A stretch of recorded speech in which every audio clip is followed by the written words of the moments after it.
Hey everybody, welcome to Divine Thursday for July 2nd, 2020. I'm your host, DM Gallibond.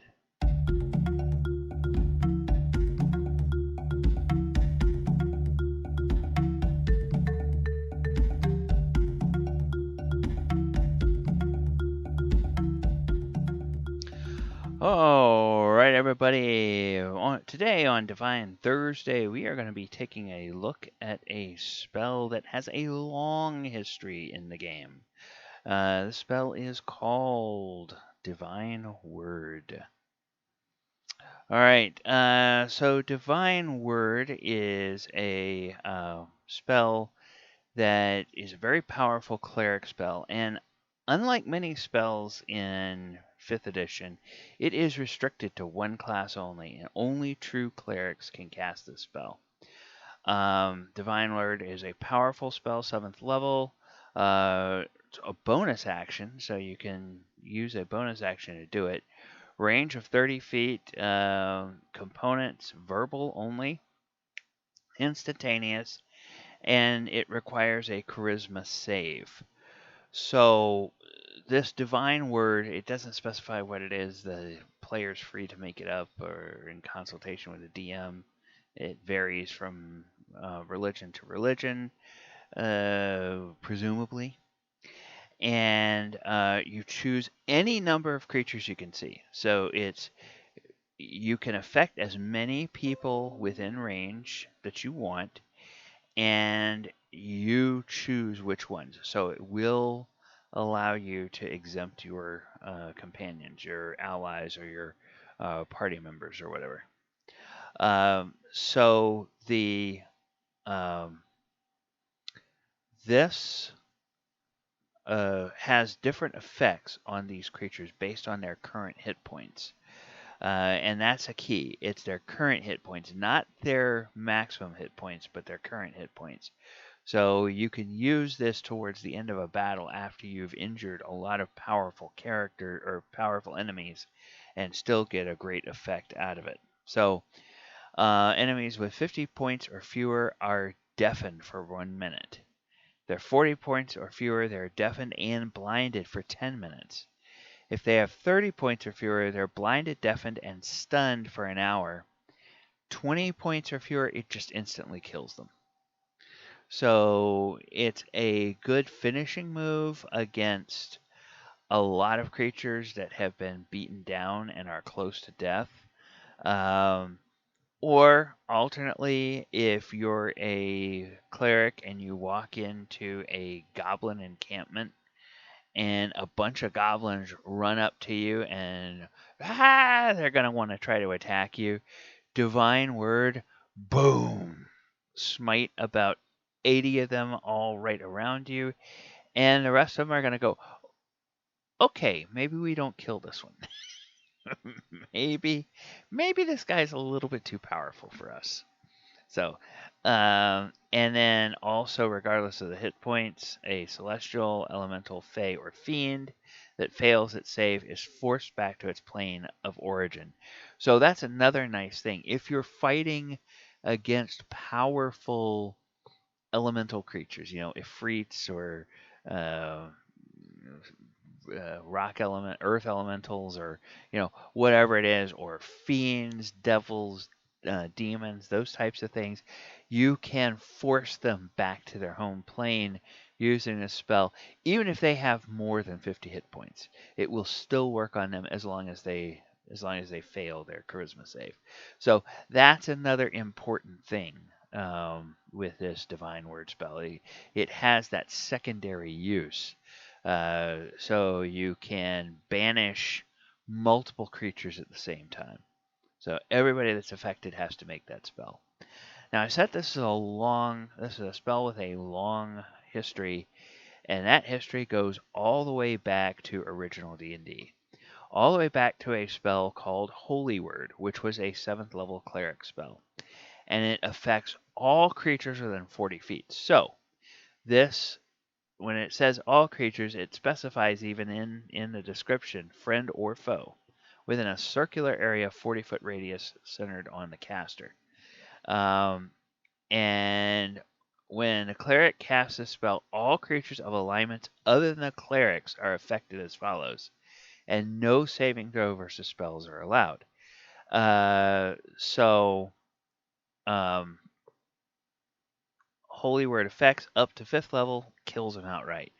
Level 6 through 8, stun for 2d10 turns. And remember, a turn is 10 minutes. So 20 to 20 to 100 minutes. No. 10 200. 20 to 200 minutes. Yeah. Yeah, 20 to 200 minutes. Level 9 through 12, deafen for 10 to 60 minutes. And then level 13 plus, stunned for 1d10 rounds. Any victim of 13th level or higher, or any victim of the same alignment as the caster, may make a saving throw versus spells to avoid the effects. So, so now that's curious. It's interesting the way those two are written. At the top it says there's no saving throw allowed, and it makes it seem like the effects are only creatures with alignments other than the clerics. Down below it says victims of the same alignment as the caster may make a saving throw versus spells to avoid the effects. A powerful spell cannot be blocked by stone or any other solid material except lead. It can, however, be blocked by an anti-magic shell. So they do put in a couple of caveats there. So now let's take a look at first edition, or AD&D. Again, Holy Word. And this time they have it as Unholy Word. So it's Divine Word in 5th edition. Started off as Holy Word, then became Holy or Unholy Word, and we'll see that it's had another iteration along the way as well. So now, less than 4 hit dice, it kills them outright. 4 to 7 plus hit dice. Now, the reason I say 7 plus is because there was this mechanic in there where you had hit dice as a number, and then they would put a little symbol like a plus or sometimes an asterisk after the number if it was a creature of that hit dice that had special abilities.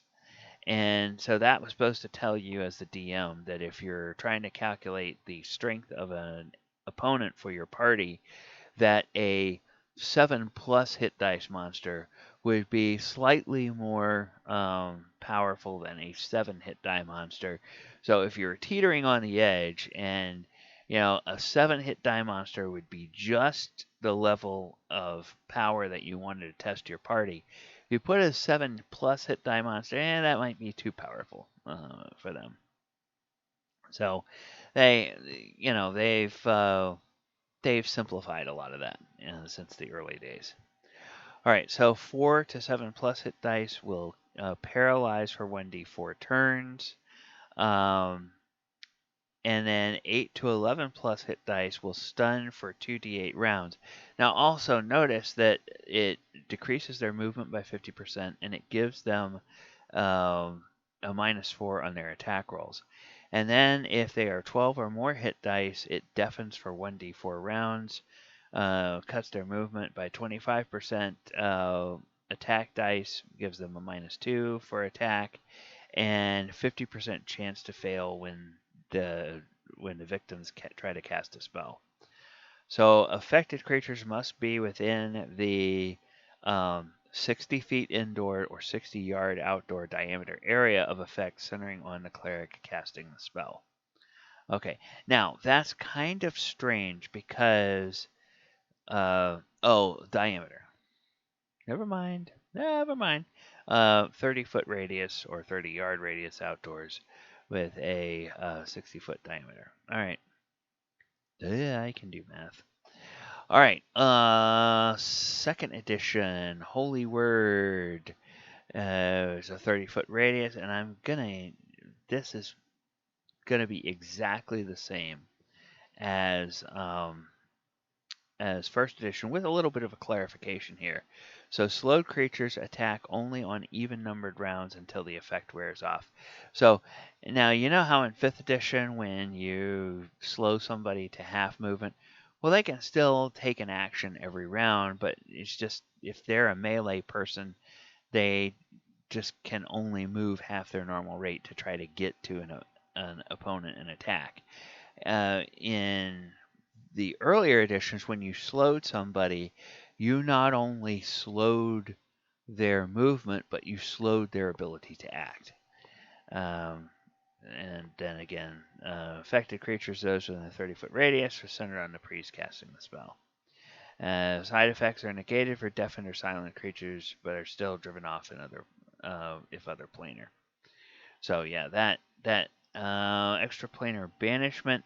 Now you see, it didn't say. Oh, okay. Never mind. Utterance of a good holy word has tremendous power. It drives off evil good creatures from other planes, forcing them to return to their own planes of existence. So that has been a constant throughout the different editions of this spell. Then in 3rd edition, there's Holy Word, and then of course there's also Unholy Word, which will do exactly the opposite of this. And it affects non-good creatures. The Holy Word spell affects non-good creatures in a 40-foot radius centered on you. The Unholy Word will affect non-evil creatures. All right, so any non-good creature in the area, here's the Holy Word stuff as follow. So now this is dependent on the level of the caster. So if they're equal to the caster, they're deafened. Up to the caster level -1, blinded or deafened. Up to caster level -5, paralyzed, blinded, or deafened. Up to caster level 10, they are killed, paralyzed, blinded, and deafened. I like the fact that, okay, you're killed, but, you're also paralyzed, blinded, and deafened. And I think that's actually something that they should, that they should mention in the divine word. Now, the reason they say that is because if you have like a battlefield resurrection, which I think is the revive spell in 5e, this is telling you that even if somebody comes along and revives somebody that was killed by that, they're still going to be paralyzed, blinded, and deafened. They're going to still have those effects. So it might make sense to wait until after the battle to revive somebody instead of trying to do it, because they ain't gonna be any damn good to you even if you revive them during the battle. So that's one thing I would have liked to see them do here, is to say that in addition to being killed, you're also blinded, deafened, and stunned, because then it would make it clear that, oh, well, a revive doesn't just reset the spell. So that's actually a good question to ask Wizards of the Coast: is did they intend for those other effects to carry on? I might have to look that up and ask them. Okay, effects of cumulative and concurrent. No saving throws allowed against these effects, and then it just basically expands on these effects. Now, it does add a caveat on the banishment. If you, the caster, are on your home plane when you cast this spell, non-good extraplanar creatures within the area are instantly banished back to their home planes. Creatures so banished cannot return for at least 24 hours. And this effect takes place regardless of whether a creature can hear the holy word. Banishment effect allows a will save at -4 penalty to negate. Creatures whose hit dice exceed your caster level are unaffected by holy word. So that does put a limitation on it. If they are higher than you, forget of it. No effect to them at all. All right, so now in 4th edition. 4th edition always has to be a little bit different. And there was no such thing as a holy word, no such thing as divine word, but there is a sacred word. So a single word of divine power damages and stuns nearby foes. Doesn't do an insta-kill. So close burst 5, so that's 25 feet within the range of the caster. Wisdom versus Fortitude save. 4d10 plus your Wisdom modifier psychic damage, and the target is stunned until the end of your next turn. And on a miss, it's half damage, and the target is not stunned. And it's a daily power, so that's why even if it misses, it deals half damage, because a lot of times the uh, daily spells in 4th edition would have, or daily powers as they called them in 4th edition, would have a side effect that even if you miss with it, it still deals half damage or has a partial effect on the target. All right, so that is our discussion of Divine Word. I'm going to go ahead and put a post on the 5e D&D Beyond and ask if they intend for this to intend for the effects to be cumulative the way they specify in 3rd edition. And then mention specifically that revive spell, because like if it's not cumulative, then you could revive somebody that had been killed and they would be right back in the battle. Now, of course, they'd be at 1 hit point, and you'd have to get some healing to get them um, up to fighting strength, but you would negate all those other effects that the spell would have on creatures if they had more hit points when the spell went off. So that's kind of an interesting thing, interesting way to look at that. All right, I have been DM Gallibond. This has been Divine Thursday. If you like the videos that we put up on this channel, please click the subscribe button and ring that notification bell. That way you will get notified every time we post something new to the channel. In the comments, you will see all the ways, or in the, sorry, not the comments, in the description, you will see all of the ways that you can follow me on social media and leave comments if you've used Divine Word in 5e, or if you've played in a game where Divine Word was used in 5e, and if you've had that discussion around your table. Does the DM say that those effects stack, and that for really low hit point monsters, the other effects are there? Because it's probably very rare that one very powerful priest does a divine word on one side, and another very powerful caster on the other side goes and hits a revive on somebody. But just because it's rare doesn't mean it hasn't happened. Doesn't mean it won't come up. And so it'd be kind of nice to know at least what the intent is from Wizards of the Coast. By reading the older editions, to me, it seems like the effects would stack. This is one of those reasons why I always say, and this is a perfect test case, it's why I always say that you're better off as a DM if you understand what the precedents of the spells were and what the rules were in past editions, because that helps you make a ruling when a situation comes up in a current edition. Because if you know that the effects stack in 3rd edition, then when somebody tries to weasel out of a party member being killed and being revived and being put back into the fight, you can say, no, those effects stack. And the reason they stack is because that's the way it's always worked. So that's the way it's working in this game. Hey, congratulations, you can breathe, but you're just going to lay there for the rest of the battle. You're not getting part unless somebody uses other spells that remove those effects from you. Have a nice day. Uh, and I treat my players like that just because that's the kind of DM I am. Speaking of DMs, I have been DM Gallibond.